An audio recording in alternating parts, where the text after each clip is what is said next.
Hey, geometry, this is section 11.3. Again, these notes are posted for you guys. Also, just a quick reminder that if you're thinking about retaking the most recent test, you received an email last week about that. And you need to follow through with those steps, and then I can release a retake for you. But you have to do the corrections first. So let me know, and I can get you guys the old test if you'd like to do that. And again, also realizing that if that last test didn't go well for you, let's try something different. Try taking better notes, or on homework, making sure that you guys are asking for help if needed, and just making sure that you're holding yourself accountable. I can't know if you guys are struggling. I can't see your faces and know that things are a problem.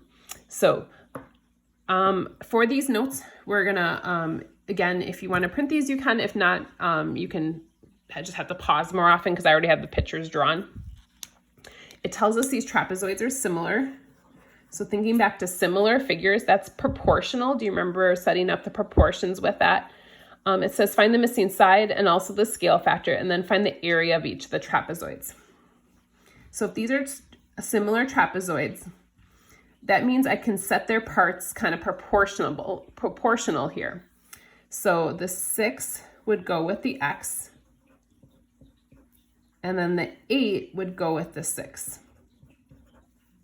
So I'd cross multiply. So I'd get 8x equals 36, and I'd find out that x is 4.5.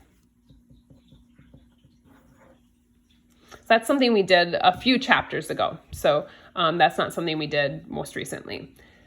But now they're asking for the area of each of these shapes. So the area, and these are trapezoids, I'm going to add the bases, divide by 2, and multiply by the height. So here I'm going to add the bases, divide by 2, and multiply by the height. So 6 and 8, divide by 2 times the height, which is 10. This is 14, divide by 2 times 10.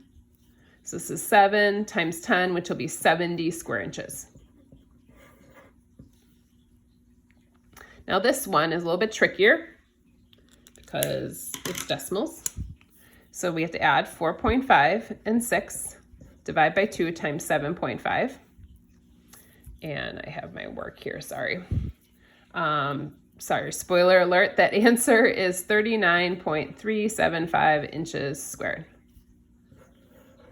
So not a very nice number.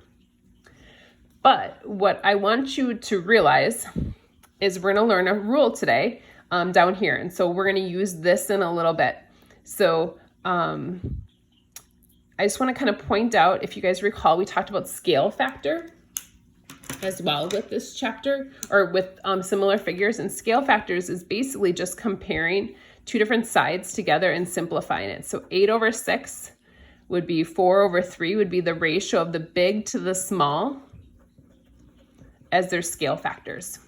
So we're going to use that a little bit later. So we'll come back to this. So moving down here, I'll come back to this problem in a little bit. So if we have similar polygons, like these are going to be similar polygons.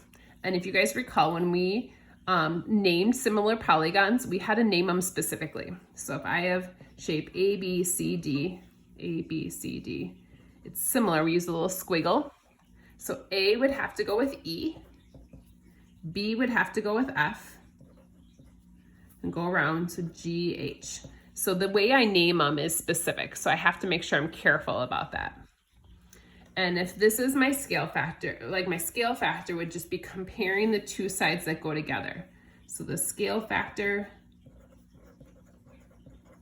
would be x/y in this case. So large to small. Now, there's two rules we're going to learn today. One of them is that the perimeters of similar polygons, the ratio of the perimeters is going to be exactly the same as the scale factor.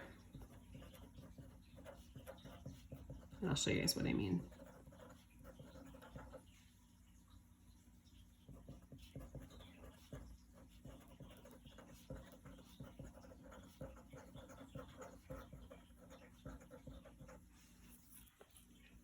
So the ratio of the perimeters is the same as the scale factor. So if I were to add up all these edges and all these edges, it's going to be this exact same as x over y. So it's going to be x over y for the ratio of the perimeters. So this perimeter compared to this one. So if I call this P1 and this is P2,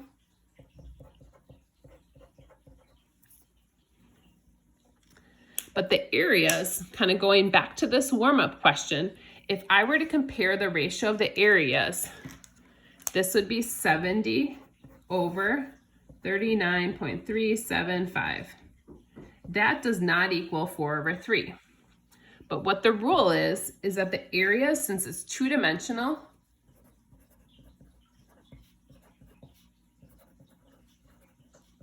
is the scale factor squared.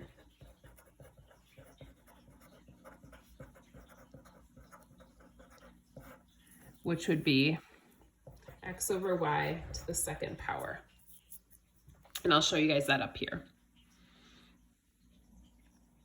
So if I were to find the perimeters of these, the scale factor would be exactly the same. But for the areas, I have to take this scale factor and square it. So that'll be 16 over 9. And if I check this, strangely enough, if I check this multiplication, they're both going to equal the same thing. They're going to equal 630, which is kind of crazy. But so for the areas, you have to square. For the perimeters, you leave it the same. So we're going to do a few examples to show you guys that.